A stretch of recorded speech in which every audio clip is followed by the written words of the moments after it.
Welcome to हमारा brand new show Wheels of Fortune! Puzzles, prizes और पैसा। ये सिर्फ एक व्हील नहीं है, पैसों की चक्की। 1 रुपए से लेकर 1 करोड़ की प्राइज मनी है। पहला अक्षर मुझे दीजिए। S. ये सोनी को लूट के जाएगा। पैसा ही पैसा होगा। पैसा ही पैसा होगा। Wheel of Fortune 27 जनवरी से Sony Entertainment Television और Sony Live पर। Okay, let's move to also another legend of the game here in India, Rohan. I mean, what an achievement and a long career that he's had. Your first and last partner as well. But these stats, I mean, they're just so special. I don't know what's more impressive, winning, being the oldest one to win a Grand Slam doubles champion at the age of 43 or being number 1 in the world at 43. Because for all of us who've known Rohan for, as many decades now, really, that we've known him, he's one of those guys that always puts his best foot forward. He's one of those guys that gives himself a chance. He got into the tour, he found his way in, and, before you knew it, he was playing at the highest level. But for some reason or the other, the men's doubles title was elusive. Yes, I think that if you ask me what was a bigger achievement, I think at 43 to be number 1. And the reason I say that is because regardless of whether he would have won that slam or not, him becoming number 1 shows consistency at that level. To become number 1, it doesn't happen over season. 1 week or 2 weeks, right? You have to put in that effort and have consistent results at the highest of high, tournaments and slams the entire year. And I think that is more impressive at 43 because a lot of people can have a flash in the pan and win one. But the fact that you are number 1 and you win a Grand Slam at the same time, I can tell you with experience that it is very, very hard to do because it takes so much of commitment, so much because I always say this, it's easier to get to number 1 than stay number 1. And he stayed there for, some time. He won a Grand Slam while that happened. Yeah. So for me, that is very, very impressive. Shows fitness, shows how he kind of rediscovered himself. And Rohan was one of those people who didn't make a jump in 1 year. He stayed with it. He stayed under the shadows of Leander and Mahesh for a long time. Very long in the time. men's doubles. And then over the years, he built that respect within the community, within the tennis world, and then he showed the results. And then, boom, it was the big ones that came later on in his career. Yeah, which is... Yeah, I mean, 2010 is the first time I remember seeing Bopes out there. We played Davis Cup together all the time. And 2010, I think, finals of the US Open.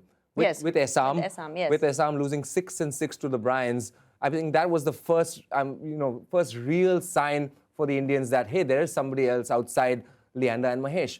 And Rohan, by the way, was not playing doubles in the Davis Cup team. He was playing singles back then. So, from there, again, 14 years later, to come out and give him, I mean, yes, he did win, a Roland Garros with Dabrowski, 2017, I believe.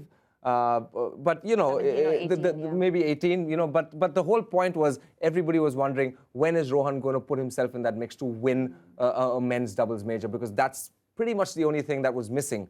And for him to do it the way he did it, in Australia with an Australian partner, and at that age, and then to get to number 1 in the world, I think it's for me Rohan, resilience, Bopanna. I mean, that's the story, because he's had surgeries, he's had injuries. All sorts of problems, left the game for a while. I mean, the bicep tendon surgery was before he actually made it on the tour, before he was and those are times. Surgery to have. Those are times where, in your head, you're thinking a lot of times, am I really, am I going to make it? Am I going to make it out of this? Am I cut out for this? You start questioning everything. And the doubt before he's actually made it. And, one of the things, I think anybody who's been a part of Indian tennis will be able to tell you this, that, with Rohan, he's a proper friend to every single person who's on the tour. He's a proper friend. He's a mentor. He's a guide. Him and I have been friends for a very long time. But one of the things that he did more than a lot of us, maybe myself included, is he was always there for the person when they first came on the tour. And as that guy who became #1 in the world, who won majors for India, for himself, and was flying the Indian flag very high and very proudly and very in a very classy manner. I think it's one of those things that whenever you're out there playing a tournament and Bops is in the draw, I guarantee you he's watching, unless he's playing a match himself. And in that sense, he's been a big brother to a lot of people. Sania, I mean, this career that he has had, it's such a legacy that he's left behind for so many young Indians to look up to and aspire to have such an illustrious career. Yes, I mean, a young boy from Coorg, from a coffee estate, dreaming of one day playing Wimbledon, playing all these big Grand Slams, playing Australian Open, winning, becoming #1 in the world, was something that I think him and his father and his parents saw this dream from this, small town of Coorg. And it just goes to show you what commitment and sacrifice and just resilience can do, like Som said. So I just feel that, Rohan is a great example of somebody who, perseveres, is somebody who keeps going no matter how many setbacks you have, who keeps going and keeps reinventing himself. He started having knee issues. He found yoga, and then he was like, that's what really helps me. So he kind of reinvented that. He said his knees, his body feels so much better with the flexibility. Yeah, so it's just about wanting to do that as well. And talking about reinventing, I think everybody over here who's watched Rohan, his whole game revolved around that massive serve. When he first came out, he was serving and volleying.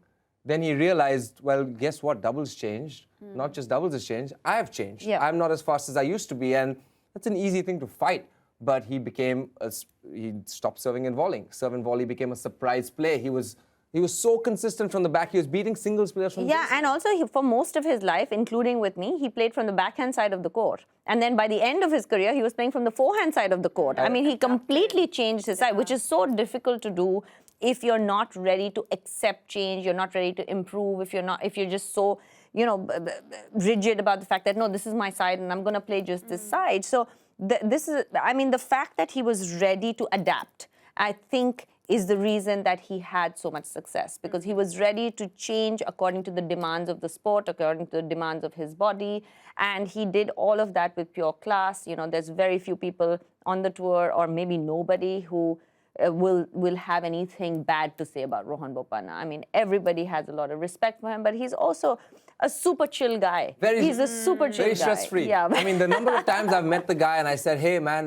Masters final coming up next week. He's like, yeah, okay, I'll do well in the next one, or something, I'll do well in the next one. And when it came to tennis, and when it came to, just managing his own career, completely stress-free, and I think a lot for the young generation to look up to. Oh, you guys are just serving gold over here. I love it. Flashing back the memories. It's so nice.